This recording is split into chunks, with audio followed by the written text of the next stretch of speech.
ಸನ್ಮಾನ್ಯ ಸಿದ್ದರಾಮಯ್ಯನವರ ನೇತೃತ್ವದ ಸರ್ಕಾರ ಅಸ್ತಿತ್ವಕ್ಕೆ ಬಂದು ಸುಮಾರು 2.5 ವರ್ಷಗಳ ಕಾಲ ಗತಿಸಲಿಕ್ಕೆ ಬಂತು. ಅಭಿವೃದ್ಧಿ ಕಾರ್ಯದ ಕಡೆಗೆ ಸನ್ಮಾನ್ಯ ಮುಖ್ಯಮಂತ್ರಿಗಳನ್ನು ಹಿಡ್ಕೊಂಡು ಉಪಮುಖ್ಯಮಂತ್ರಿಗಳ ಆದಿಯಾಗಿ ಯಾವುದೇ ಸಚಿವರಿಗೂ ಕೂಡ ಕಿಂಚಿತ್ತೂ ಆಸಕ್ತಿ ಇಲ್ಲ.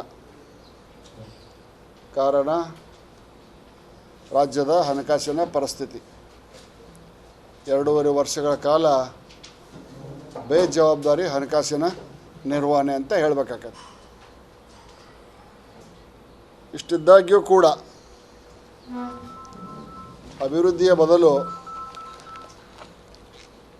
ಜನರ ಗಮನವನ್ನು ಬೇರೆಡೆಗೆ ಸೆಳೆಯಲಿಕ್ಕೆ ಹಲವಾರು ಕುತಂತ್ರಗಳನ್ನು ಈ ಸರ್ಕಾರ ಮಾಡ್ಕೊತ ಬಂದಿದ್ದು ತಾವು ಕಂಡಿದ್ದೀರಿ, ನಾನು ಕಂಡಿದ್ದೇನೆ. ಹಿಂದೂ ತಮ್ಮ ಪತ್ರಿಕಾಗೋಷ್ಠಿಯ ಮುಖಾಂತರ ಹಲವಾರು ಉದಾಹರಣೆಗಳನ್ನು ಕೊಟ್ಟೇನೆ.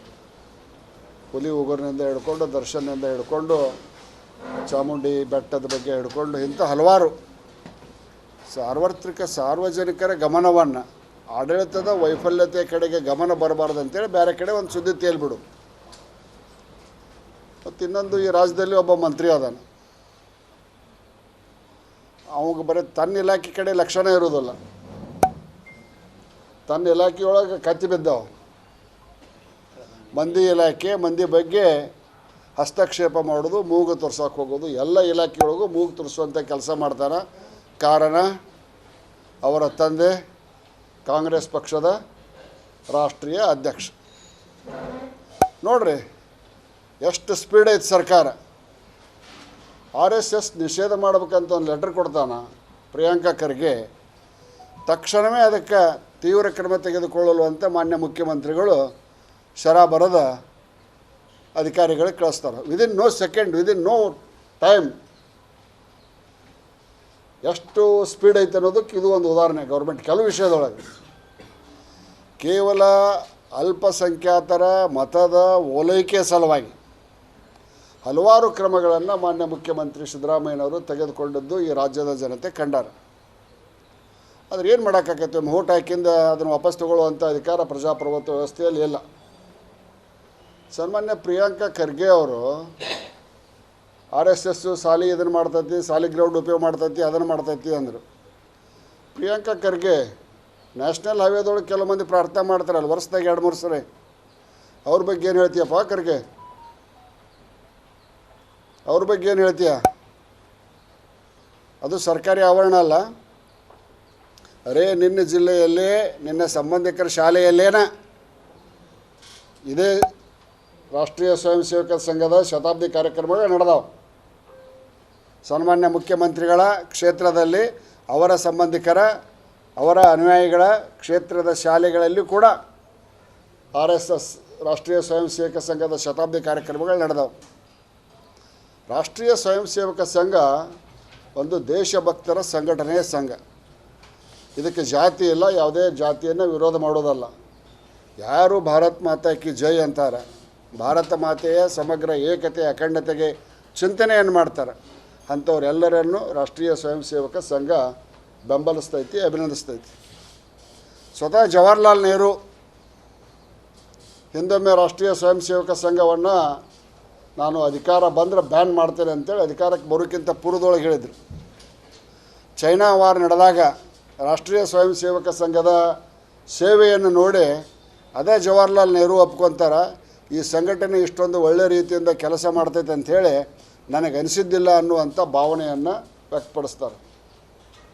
ಸನ್ಮಾನ್ಯ ದಿವಂಗತ ಪ್ರಧಾನಿ ಜವಾಹರ್ಲಾಲ್ ನೆಹರು, ಇಂದಿರಾ ಗಾಂಧಿ, ಹಲವಾರು ಕಾಂಗ್ರೆಸ್ಸಿನ ಗಣ್ಯಾತಿಗಣ್ಯ ನಾಯಕರ ಕಡೆಯಿಂದನೇ ರಾಷ್ಟ್ರೀಯ ಸ್ವಯಂ ಸೇವಕ ಸಂಘವನ್ನು ಬ್ಯಾನ್ ಮಾಡೋಕ್ಕಾಗಿಲ್ಲ.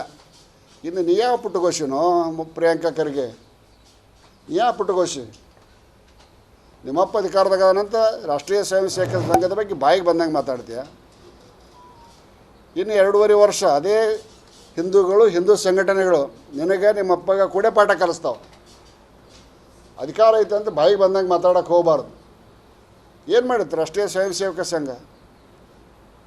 ಅದ್ಭುತವಾಗಿ 100 ವರ್ಷಗಳನ್ನು ಪೂರೈಸಿ ಇಡೀ ದೇಶದ ತುಂಬ ಕಾರ್ಯಕ್ರಮಗಳನ್ನ ಹಮ್ಮಿಕೊಳ್ಳಕತ್ತೇವೆ.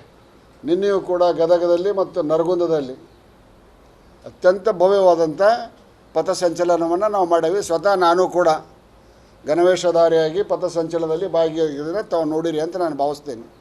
ಇಂಥ ಸಂಘಟನೆ ವಿರುದ್ಧ ಏನು ಅಪಸ್ವರ ಎತ್ತೀರ, ಈ ಸೂರ್ಯನ ನೋಡಿ ಉಗಳಕ್ಕೆ ಹೋದಂಗೆ ಅದು. ಸೂರ್ಯನ ನೋಡಿ ನಾವು ಉಗಳಕ್ಕೆ ಹೋದ್ರೆ ನನ್ನ ಮೂತಿ ಮೇಲೆ ಬೀಳ್ತೈತಿ. ಇಂಥ ದೇಶ ಸಂಘಟನೆ ಬಗ್ಗೆ ಈಗ ಮಾತಾಡಿದ್ರೆ ಭಾಳ ಆಕೈತಿ. ಸುಮ್ಮನೆ ಅವನ ನಾಲಿಗೆ ಹೊಲಸೈತೆ ಅಂತ ನಂದು ಮಾಡ್ಕೊಳಕ್ಕೆ ನನ್ನ ಮನಸ್ಸಿಲ್ಲ. ಒಂದು ಆನೆ ಹೊಕ್ಕಿರ್ತೈತಿ, ಈ ಜಾತ್ರೆಗೆ ಅದು ಆನೆ ತರಿಸ್ತೇವೆ ನೋಡು. ಮೊದಲು ಸಿರಟ್ಟಿ ಮಠದ್ದಿತ್ತು, ಈಗ ದಾವಣಗೆರೆ ಮಠದ್ದಿರ್ತೇವೆ, ಆನೆ ತರಿಸ್ತೇವೆ. ಮಾವುತ ಅದನ್ನು ಮುಂಜಾನೆ ಅಡ್ಡಾಡಕ್ಕೆ ಬಿಟ್ಟಾಗ ನಾಯಿ ಬೊಗಳ್ತಿರ್ತಾವೆ, ಆ ಆನೆ ಹೊಳೆ ಸತೆ ನೋಡೋದಿಲ್ಲ. ಹಂಗೆ ಪ್ರಿಯಾಂಕಾ ಖರ್ಗೆನ ಬಾಳೆ ಐತಿ ಅನ್ನುವಂಥ ಮಾತನ್ನು ಹೇಳ್ತಾ, ನಿನ್ನ ಕಡೆ ತಾಕತ್ತಿದ್ರೆ, ನಮ್ಮ ಸರ್ಕಾರಕ್ಕೆ ತಾಕತ್ತಿದ್ರೆ, ಈ ದೇಶದ್ರೋಹಿ ಸಂಘಟನೆಗಳದಾವಲ್ಲ PFI ಮತ್ತು SDPI ಸಾಮರ್ಥ್ಯ ಇದ್ರೆ ಇದನ್ನು ಬ್ಯಾನ್ ಮಾಡಿ ತೋರಿಸಿ. ಹುಬ್ಬಳ್ಳಿ ಒಳಗೆ ಪೊಲೀಸ್ ಸ್ಟೇಷನ್ ಮೇಲೆ ಹಲ್ಲೆ ಮಾಡಿದವ್ರು, ಪೊಲೀಸ್ ಜೀಪ್ ಹತ್ತಿ ಕುಣಿದವ್ರ ಮೇಲೆ ಅವ್ರ ಕೇಸ್ ನಿಕಾಲಿ ಮಾಡೋದು. ಯಾರ್ಯಾರು ರಾಷ್ಟ್ರದ್ರೋಹಿ ಕೆಲಸ ಮಾಡ್ಯಾರ, ಯಾರ್ಯಾರು ಸರ್ಕಾರಿ ಯಂತ್ರಗಳನ್ನು ಹಾಳು ಮಾಡ್ಯಾರ, ಅಂಥವ್ರ ಮೇಲಿದ್ದಂಥ ಕೇಸನ್ನು ಹಾಳು ಮಾಡುವಂಥ ಕೆಲಸವನ್ನು ಮಾತ್ರ ಸನ್ಮಾನ್ಯ ಸಿದ್ದರಾಮಯ್ಯ ಸಾಹೇಬರ ನೇತೃತ್ವದ ಈ ಸರ್ಕಾರ ಮಾಡಕ್ಕೆ ಹತ್ತೈತಿ ಅನ್ನುವಂಥ ಮಾತನ್ನು ಹೇಳ್ತಾ, ವಿಶೇಷವಾಗಿ ರಾಷ್ಟ್ರೀಯ ಸ್ವಯಂ ಸೇವಕ ಸಂಘ 100 ವರ್ಷ ಪೂರೈಸ್ತಿರ್ತಕ್ಕಂಥ ಹಿನ್ನೆಲೆಯಲ್ಲಿ ನಮ್ಮ ದೇಶದ ಹೆಮ್ಮೆಯ ಪ್ರಧಾನಿಗಳಾದಂಥ ಸನ್ಮಾನ್ಯ ನರೇಂದ್ರ ಮೋದಿಜಿಯವರು ದೇಶವನ್ನು ಉದ್ದೇಶಿಸಿ ತಮ್ಮ ಅನಿಸಿಕೆ ಅಭಿಪ್ರಾಯಗಳ ಸಂಘದ ಬಗ್ಗೆ ಹೇಳ್ಯಾರ. ಅದರ ಸಲುವಾಗಿ ವಿಶೇಷ ಒಂದು ನಾಣ್ಯವನ್ನು ಮತ್ತು ಸ್ಟ್ಯಾಂಪನ್ನು ಕೂಡ ಬಿಡುಗಡೆ ಮಾಡ್ಯಾರ. ನಾನು ಕೂಡ ಆನ್ಲೈನ್ ಮುಖಾಂತರ ಆ ನಾಣ್ಯಕ್ಕೆ, ಆ ಸ್ಟ್ಯಾಂಪಿಗೆ ಒಂದು ಅರ್ಜಿಯನ್ನು ಸಲ್ಲಿಸೇನಿ, ಅಪ್ಲಿಕೇಶನ್ ಹಾಕೇನಿ. ರಾಷ್ಟ್ರೀಯ ಸ್ವಯಂ ಸೇವಕ ಸಂಘದ ಮತ್ತು ನಮ್ಮ ರಾಷ್ಟ್ರೀಯ ಪ್ರಧಾನಿಗಳ ಕಾರ್ಯವೈಖರಿ ಹೆಂಗಿರ್ತೈತೆ ಅಂದ್ರೆ, ನಾವೊಂದು 10 ಕಾಯಿನ್ ಬೇಕಂತ ಹಾಕೀನಿ, ಅದಕ್ಕೆ ಸಾರಿ 1 ಪರ್ಸನ್ ಓನ್ಲಿ 1 ಕಾಯಿನ್ ಅಂತ ಬಂತು. ಅಂದರೆ ಅದೊಂದು ಗೌರವಾರ್ಥವಾಗಿ ಇಟ್ಕೊಳ್ಬೇಕಂತೇಳಿ, ಅದನ್ನು ಬರೀ ಸ್ಟಾಕ್ ಮಾಡ್ಕೊಳಕ್ಕಲ್ಲ, ಗೌರವಾರ್ಥವಾಗಿ ಸಂಘದ 100 ವರ್ಷ ಆಚರಣೆ ಮಾಡ್ತಿರ್ತಕ್ಕ ಹಿನ್ನೆಲೆಯಲ್ಲಿ ಅಖಂಡ ಭಾರತಾಂಬೆಯ ಚಿತ್ರದೊಂದಿಗೆ ರಾಷ್ಟ್ರೀಯ ಸ್ವಯಂ ಸೇವಕ ಸಂಘದ ಪ್ರಾರ್ಥನೆ ಒಂದು ಚಿಹ್ನೆಯೊಂದಿಗೆ ಆ ನಾಣ್ಯವನ್ನು ಬಿಡುಗಡೆ ಮಾಡಿದ್ದಾರೆ ಅನ್ನುವಂಥ ಮಾತನ್ನು ಹೇಳ್ತಾ, ನಮ್ಮ ಪಕ್ಷದ ಎಲ್ಲ ಪ್ರಮುಖರು ಯಾರು ದೇಶಭಕ್ತ ಜನ ಇದ್ದೀರಿ, ಆ ನಾಣ್ಯವನ್ನು ಆನ್ಲೈನ್ ಮುಖಾಂತರ ಇಂಡೆಂಟ್ ಮಾಡಿ ತಗೊಳ್ರಿ ಅಂಥೇಳಿ ಮಾಧ್ಯಮದ ಸ್ನೇಹಿತರ ಮುಖಾಂತರ ನಮ್ಮ ಜನತೆಗೆ ನಾನು ಮನವಿಯನ್ನು ಕೊಡಲಿಕ್ಕೆ ಇಚ್ಛೆಪಡ್ತೇನೆ.